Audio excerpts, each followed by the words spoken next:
নামাজ দ্বারা হদের কাফফারা হয়ে যায়। হাদিস 518। হযরত আনাস রাদিয়াল্লাহু আনহু বলেন, এক ব্যক্তি এসে বলল, হে রাসূলুল্লাহ, আমি হদ এর কাজ করেছি, সুতরাং আমার প্রতি তা প্রয়োগ করুন। রাবী বললেন, রাসূলুল্লাহ সাল্লাল্লাহু আলাইহি ওয়াসাল্লাম তাকে সে সম্পর্কে কিছু জিজ্ঞেস করলেন না।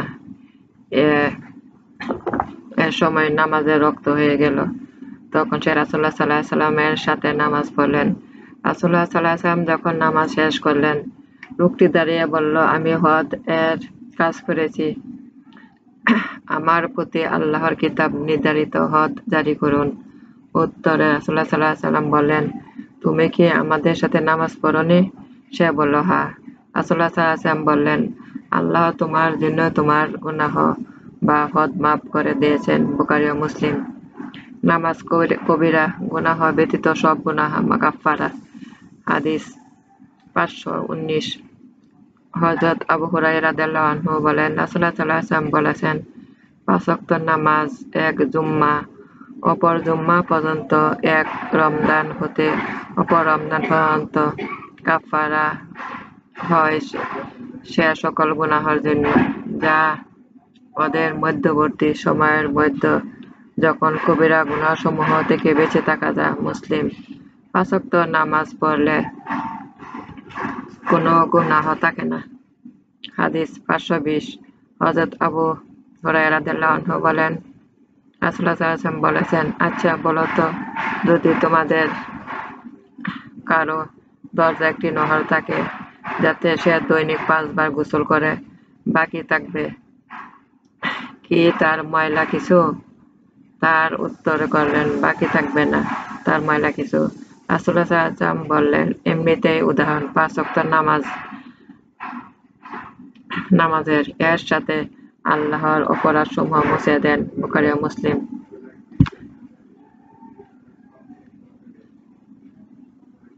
আল্লাহর সন্তুষ্টি অনুসারে নামাজ পড়তে হয়। 524 হাদিস।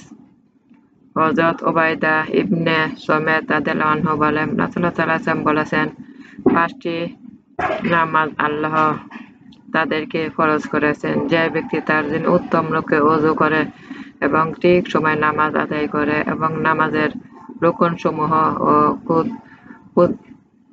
খুশুকে পূর্ণ করবে, তার জন্য আল্লাহর উপর প্রতিশ্রুতি রয়েছে, তিনি তাদের মাফ করে দিবেন। আর যে না করবে, তার জন্য আল্লাহর উপর কোনো প্রতিশ্রুতি নেই।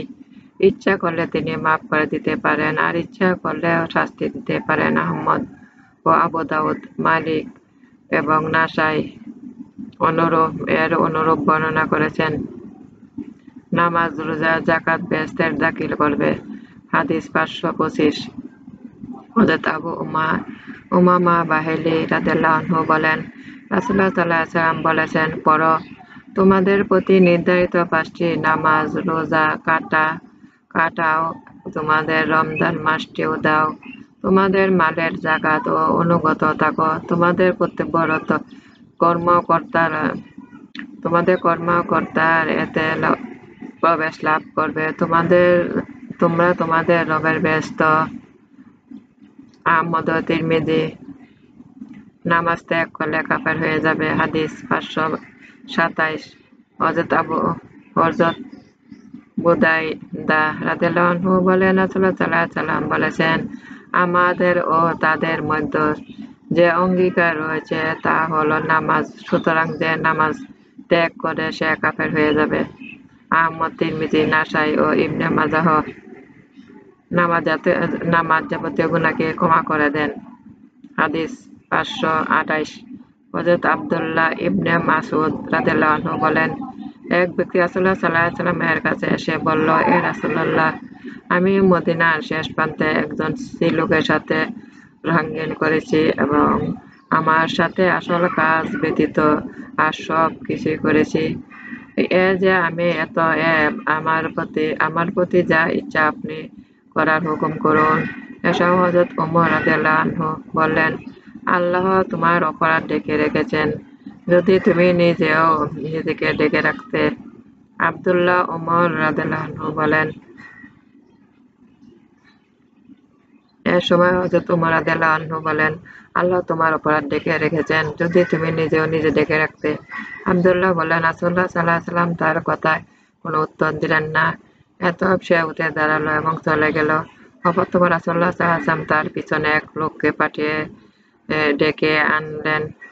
তার কাছে এই আয়াত পাঠ করলেন, নামাজ কায়েম করো, দিনে 2 অংশ এবং রাতের কিছু অংশ। নিশ্চয়ই পুণ্যসমূহ দূর করে দেয় পাপসমূহকে। এটা হলো উপদেশ গ্রহণকারীর জন্য। এ সময় উপস্থিত লোকদের মধ্যে এক ব্যক্তি জিজ্ঞেস করল, হে আল্লাহর নবী, এটা কি তার জন্য বিশেষভাবে? তিনি বললেন, বরং সমস্ত মানুষের জন্য। মুসলিম।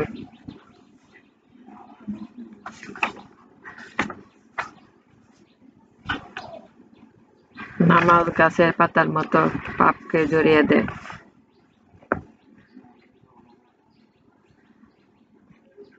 হাদিস 529। হযরত আবু যর গিফারী রাদিয়াল্লাহু আনহু হতে বর্ণিত আছে, রাসূলুল্লাহ সাল্লাল্লাহু আলাইহি ওয়াসাল্লাম একদিন শীতকালে বের হলেন, আর তখন গাছের পাতা ঝরছিল।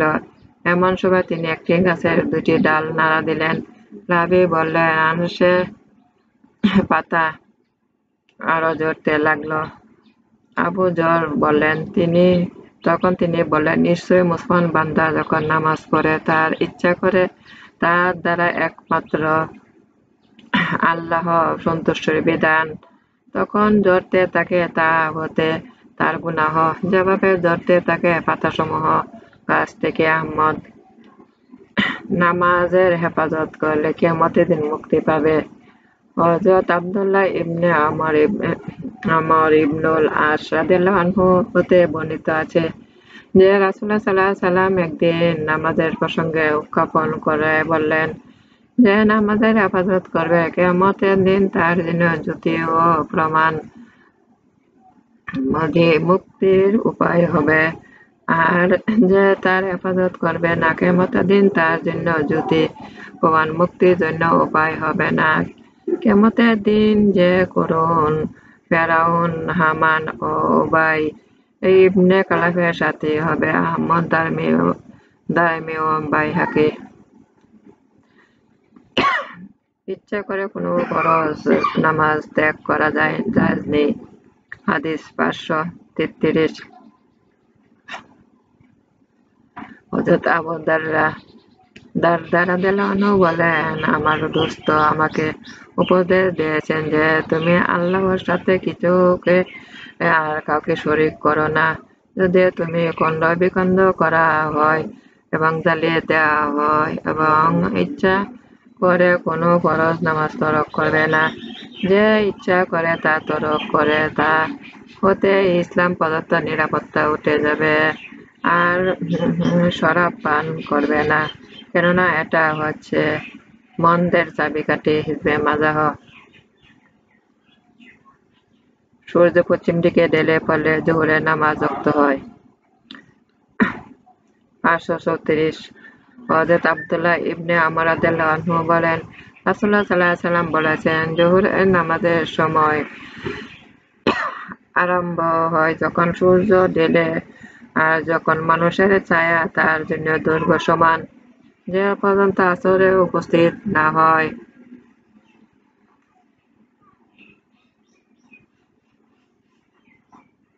আর আসরের সময় পর্যন্ত না সূর্য হলদে হয়। মাগরিবের নামাজের সময় যে পর্যন্ত না শফক অদৃশ্য হয়। আর এশার নামাজের সময় ঠিক মধ্যরাত পর্যন্ত, এবং ফজরের সময় উষার হতে যে পর্যন্ত যে পর্যন্ত না সূর্য উদয় হয়। আর সূর্য উদয় শুরু হবে, নামাজের বিরত থাকবে, কেননা সেটা সূর্য উদয় শয়তানের 2টি সিংহের মধ্যে। মুসলিম। জিবরাইল আলাইহিস সালাম রাসূলুল্লাহ সাল্লাল্লাহু আলাইহি ওয়াসাল্লাম এর ইমামতি করেছিলেন। হাদিস 537। ইবনে শিহাব জুহরি রাদিয়াল্লাহু আনহু হতে বর্ণিত, খলিফা হযরত উমর ইবনে আব্দুল আজিজ একদিন আসরের নামাজ বিলম্ব করলেন। হযরত উরওয়া ইবনে জুবাইর রাদিয়াল্লাহু আনহু তাকে বললেন, সাবধান, জিবরাইল আলাইহিস সালাম অবতীর্ণ হয়েছেন এবং রাসূলুল্লাহ সাল্লাল্লাহু আলাইহি ওয়াসাল্লাম এর সামনে নামাজ পড়েছিলেন। উমর বললেন, দেখো উরওয়া, তুমি কি বলেছ? উরওয়া বলেন, আমি বশীর ইবনে আবু মাসউদ হতে শুনেছি। তিনি বলেন, আমি রাসূলুল্লাহ সাল্লাল্লাহু আলাইহি ওয়াসাল্লামকে বলতে শুনেছি, জিবরাইল আলাইহিস সালাম অবতীর্ণ হলেন এবং আমার ইমামতি করলেন আর আমি তার সাথে নামাজ পড়লাম। অতঃপর তার সাথে নামাজ পড়লাম আসর, অতঃপর তার সাথে নামাজ পড়লাম মাগরিব, অতঃপর তার সাথে নামাজ পড়লাম এশা, অতঃপর তার সাথে নামাজ পড়লাম ফজর। এ সময় হিসাব করেছিলেন রাসূলুল্লাহ সাল্লাল্লাহু আলাইহি ওয়াসাল্লাম নিজ আঙ্গুলি সমূহ দিয়ে পাঁচটি নামাজকে। বুখারী ও মুসলিম।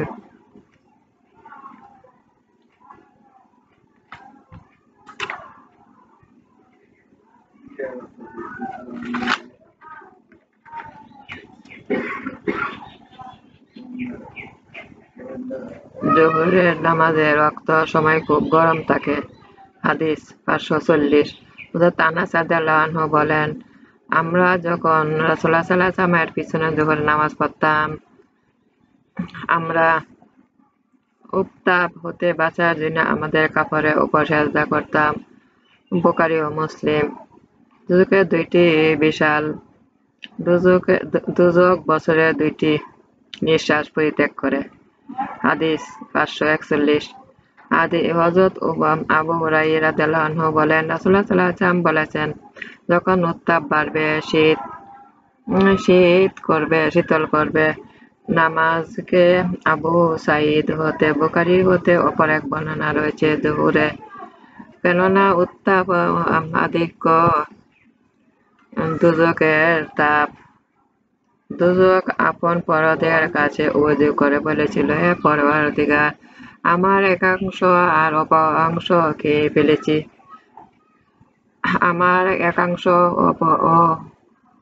অংশকে খেয়ে ফেলেছে।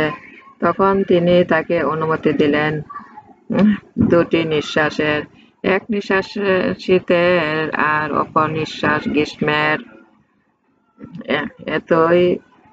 এতই তোমার গ্রীষ্মের তাপ আধিক্য পাও এবং শীতের আধিক্য পাও। বুখারী ও মুসলিম। সূর্য উজ্জ্বল থাকতে আসর নামাজ পড়তে হয়। হাদিস 542। হযরত আনাস রাদিয়াল্লাহু আনহু বলেন, রাসূলুল্লাহ সাল্লাল্লাহু আলাইহি ওয়াসাল্লাম আসরের নামাজ পড়তেন তখন সূর্য উচ্চ ও উজ্জ্বল থাকত। অতঃপর কেউ আওয়ালের দিকে যেত এবং সেখানে পৌঁছাত, তখন সূর্য উপরে থাকত। অথচ আওয়ালের কোনো স্থান মদিনা হতে 4 মাইল তার কাছাকাছি দূরে। বুখারী ও মুসলিম। সূর্য শয়তানের সিংহের সমতুল্য। হাদিস 543। হযরত আনাস রাদিয়াল্লাহু আনহু বলেন, রাসূলুল্লাহ সাল্লাল্লাহু আলাইহি ওয়াসাল্লাম বলেছেন, তা মুনাফিকের নামাজে বসে সূর্যের অপেক্ষা করে যতক্ষণ না সূর্য হলদে এবং শয়তানের শিং এর মধ্যখানে আসে, তখন তার 4 ঠোকর মারে। এতে আল্লাহ খুব কমই স্মরণ করে। শয়তানের শিং এর মধ্যখানে আসে, তখন উঠে 4 ঠোকর মারে। এতে আল্লাহ খুব কম স্মরণ করে। মুসলিম। আসরের নামাজ খুবই গুরুত্বপূর্ণ। হাদিস 544। হযরত ইবনে ওমর রাদিয়াল্লাহু আনহু বলেন, রাসূলুল্লাহ সাল্লাল্লাহু আলাইহি ওয়াসাল্লাম বলেছেন, যার আসরের নামাজ হলো দেন, তার সমস্ত পরিবার ধন সম্পদ লুট হয়ে গেল। বুখারী ও মুসলিম।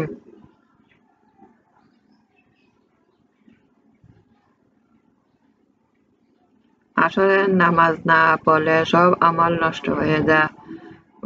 হাদিস 547। হযরত বুদাইদা রাদিয়াল্লাহু আনহু বলেন, রাসূলুল্লাহ সাল্লাল্লাহু আলাইহি ওয়াসাল্লাম বলেছেন, যে আসরের নামাজ তরক করেছে তার আমল বিনষ্ট হয়ে গেছে। বুখারী।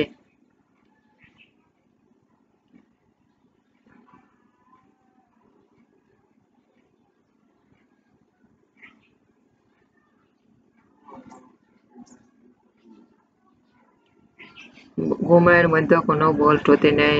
হাদিস 556 হযরত আবু কাতাদা রাদিয়াল্লাহু আনহু হতে বর্ণিত রাসূলুল্লাহ সাল্লাল্লাহু আলাইহি ওয়াসাল্লাম বলেছেন, নিদ্রায় কোনো ভুল ত্রুটি নেই, ত্রুটি হলো জাগরণে। সুতরাং যখন তোমাদের কেউ কোনো নামাজ ভুলে যায় অথবা তা পরে নিদ্রা যায়, তখন সে স্মরণ হয় পরে নিবে, কেন আল্লাহ তাআলা নামাজে কায়েম করো আমার স্মরণে। মুসলিম। 3টি বিষয়ে বিলম্ব করা উচিত নয়। 557 হযরত আলী রাদিয়াল্লাহু আনহু থেকে বর্ণিত আছে যে রাসূলুল্লাহ সাল্লাল্লাহু আলাইহি ওয়াসাল্লাম বলেছেন, হে আলী, 3টি বিষয়ে বিলম্ব করো না। নামাজ যখন তার সময় আসে, জানাজা যখন তা উপস্থিত হয়, স্বামীবিহীন নারী যখন তুমি সমগোত্র ও সমকক্ষ বর পাও। তিরমিজি।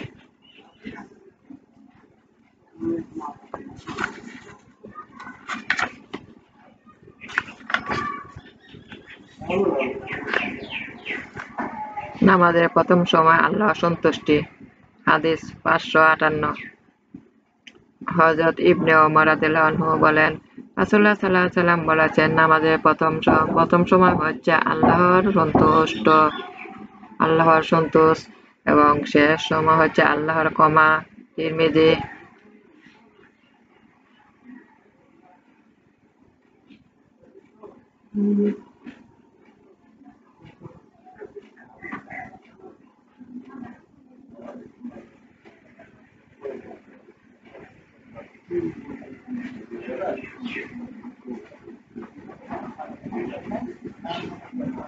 রাসূলুল্লাহ সাল্লাল্লাহু আলাইহি ওয়াসাল্লাম এশার নামাজ দেরিতে পড়তেন।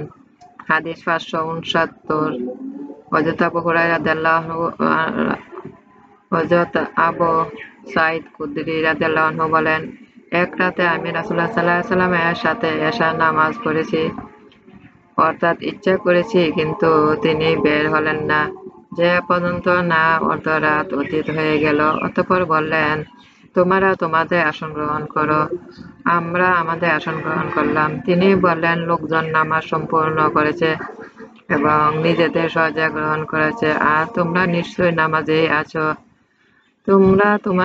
তোমরা নামাজের অপেক্ষা আছো। যদি দুর্বলতা এবং রুগ্ন ব্যক্তির রোগ কষ্টের আশঙ্কা না থাকতো, তাহলে আমি নামাজকে অর্ধরাত পর্যন্ত পিছিয়ে পড়তাম।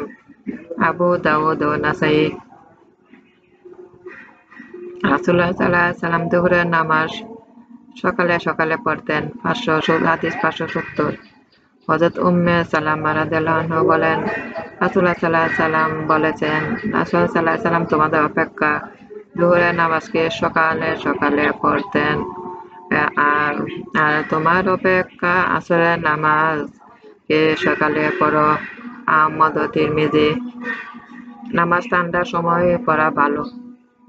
হাদিস 571 হযরত আনাস রাদিয়াল্লাহু আনহু বলেন, গরমকাল আসতো, রাসূলুল্লাহ সাল্লাল্লাহু আলাইহি ওয়াসাল্লাম নামাজ ঠান্ডার সময়ে পড়তেন, আর যখন ঠান্ডা পড়তো তখন সকালে পড়তেন। নাসাই। সব কাজের মধ্যে নামাজ উত্তম। হাদিস 574 হযরত ওবাইদুল্লাহ ইবনে আদি ইবনে কের হতে বর্ণনা আছে, তিনি খলিফা হযরত ওসমান রাদিয়াল্লাহু আনহু এর কাছে উপস্থিত হলেন। যখন তিনি সেই গৃহে অবরুদ্ধ ছিলেন, তখন বললেন, হযরত, আপনি সাধারণের ইমাম, কিন্তু আপনার উপর বিপদ উপস্থিত, যা আপনি দেখেছেন, আর বিদ্রোহ নেতা আমাদের নামাজ পড়াচ্ছেন, অথচ এটাকে আমরা গুনাহ বলে মনে করি। তখন তিনি বললেন, মানুষ যে সকল কাজ করে থাকে, নামাজ হলো সে সকলের মধ্যে উত্তম কাজ। সুতরাং যখন মানুষ ভালো কাজ করবে, তাদের সাথে শরীক হবে, এবং যখন মন্দ কাজ করবে, তাদের মন্দ কাজ হতে দূরে সরে থাকবে। বুখারী।